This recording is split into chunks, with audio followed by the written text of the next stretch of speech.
When Dionysius the tyrant was cut off in Sicily, the army elected in his room Dionysius, the eldest of his sons, both in accordance with the law of nature and because they thought the power would be more secure if it continued in the hands of one son than if it were divided among several. Dionysius at the commencement of his reign was eager to remove the uncles of his brothers, as being his rivals in the government, and as having encouraged the young men to ask for a division of power. But, concealing his inclinations for a while, he applied himself first to gain the favor of his subjects as being likely to cause the atrocity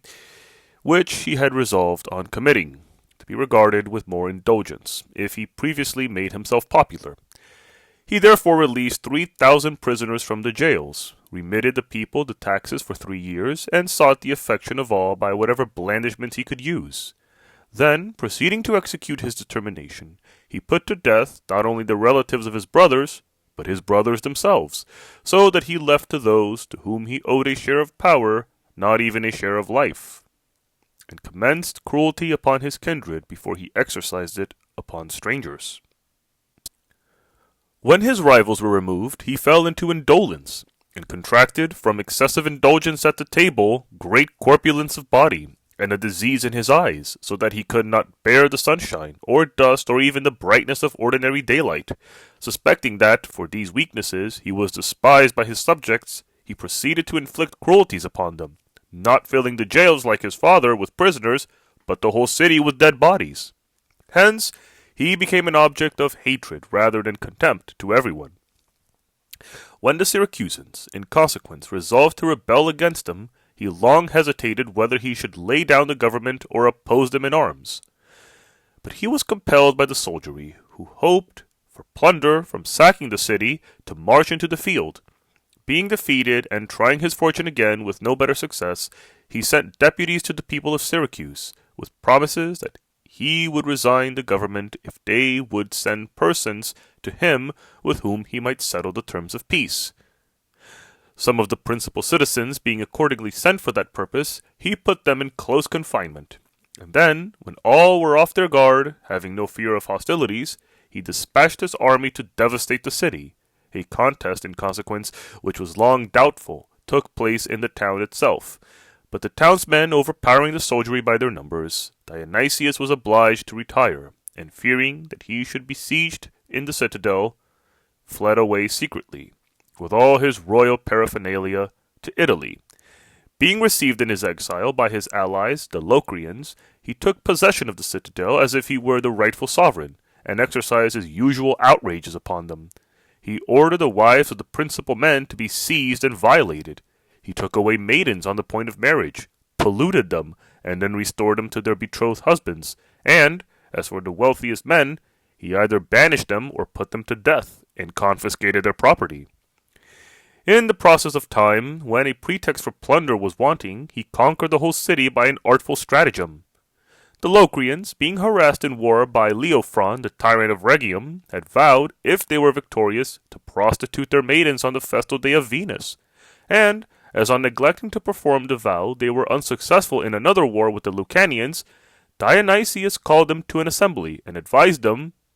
to send their wives and daughters as richly dressed as possible to the temple of Venus, out of whom 100, chosen by lot, should fulfill the public vow, and for religion's sake offer themselves for prostitution during the space of a month, the men previously taking an oath not to touch any one of them. And, in order that this should be no detriment to the woman who released the state from its vow, they should make a decree that no other maiden should be married till these were provided with husbands. This proposal, by which regard was shown both to their superstitious observances and to the honor of their virgins, being received with approbation, the whole of the women, in most expensive dresses, assembled in the temple of Venus. When Dionysius, sending his soldiers in, took off their finery, and made the ornaments of the matrons a spoil for himself. The husbands of some of them, too, who were of the richer class, he put to death. Others he tortured to make them reveal their husbands' wealth. After reigning in this manner for 6 years, he was driven from Locris by a conspiracy of the people, and returned to Sicily, where, while all, after so long an interval of peace, were free from apprehension, he possessed himself of Syracuse by surprise.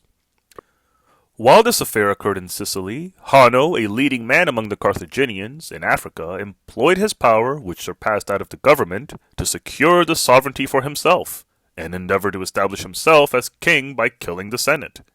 For the execution of this atrocity he fixed on the day of his daughter's marriage, in order that his nefarious plot might be better concealed in the pomp of religious ceremonies. He accordingly prepared a banquet for the common people in the public porticos, and another for the Senate in his own house, so that, by poisoning the cups, he might take off the Senate privately and without witnesses, and then more easily seize the government, when none were left to prevent him. The plot being disclosed to the magistrates by his agents, his destructive intentions were frustrated, but not punished, lest the matter, if publicly known, should occasion more trouble, in the case of so powerful a man, than the mere design of it had caused. Satisfied, therefore, with putting a stop to it, they merely set bounds by a decree to the expenses of marriage entertainments, and ordered the decree to be obeyed, not by him alone, but universally, that nothing personal to him, but the general correction of an abuse, might seem to be intended. Prevented by this measure, he, for a second attempt, raised the slaves, and appointing another day for the massacre of the Senate, but finding himself again betrayed, he threw himself for fear of being brought to trial, into a strong fortress with a body of 20,000 armed slaves. Here, while he was soliciting the Africans and the king of the Moors to join him, he was captured, and after being scourged, having his eyes put out, and his arms and legs broken, as if atonement was to be extracted from every limb, he was put to death in the sight of the people, and his body, mangled with stripes, was nailed to the cross. All his children and relations, too, though guiltless, were delivered to the executioner, that no member of so nefarious a family might survive either to imitate his villainy or to revenge his death. Dionysius, in the meantime, being re-established in Syracuse and becoming every day more oppressive and cruel to the people, was assailed by a new band of conspirators. Laying down the government, therefore, he delivered up the city and army to the Syracusans, and, being allowed to take his private property with him, went to live in exile at Corinth, where, looking on the lowest station as the safest, he humbled himself to the very meanest condition of life. He was not content with strolling about the streets, but would even stand drinking in them. He was not satisfied with being seen in taverns and impure houses, but would sit in them for whole days. He would dispute with the most abandoned fellows about the merest trifles, walk about in rags and dirt, and afford laughter to others more readily than he would laugh at them. He would stand in the market, devouring with his eyes what he was not able to purchase. He would wrangle with the dealers before the aediles, and do everything in such a manner as to appear an object of contempt rather than of fear. At last he assumed the profession of a schoolmaster, and taught children in the open streets, either that he might continually be seen in public by those who feared him, or might be more readily despised by those who did not fear him. For though he had still plenty of vices peculiar to tyrants, yet his present conduct was an affectation of vices, and not the effect of nature, and he adopted rather from cunning than from having lost the self-respect becoming a sovereign, having experienced how odious the names of tyrants are, even when they are deprived of power. He strove, therefore, to diminish the odium incurred from his past by the contemptibleness of his present life, not looking to honorable but to safe practices. Yet, amidst all these arts of dissimulation, he was accused of aspiring to the sovereignty, and was left at liberty only because he was despised. During these proceedings, the Carthaginians, alarmed at the rapid success of Alexander the Great, and fearing that he might resolve to annex Africa to his Persian Empire, sent Hamilcar, surnamed Rhodanus, a man remarkable for wit and eloquence beyond others, to sound his intentions. For indeed the capture of Tyre, their own parent city, and the founding of Alexandria as a rival to Carthage on the confines of Africa and Egypt, as well as the good fortune of the king, whose ambition and success seemed to know no limit, raised their apprehensions to an extreme height.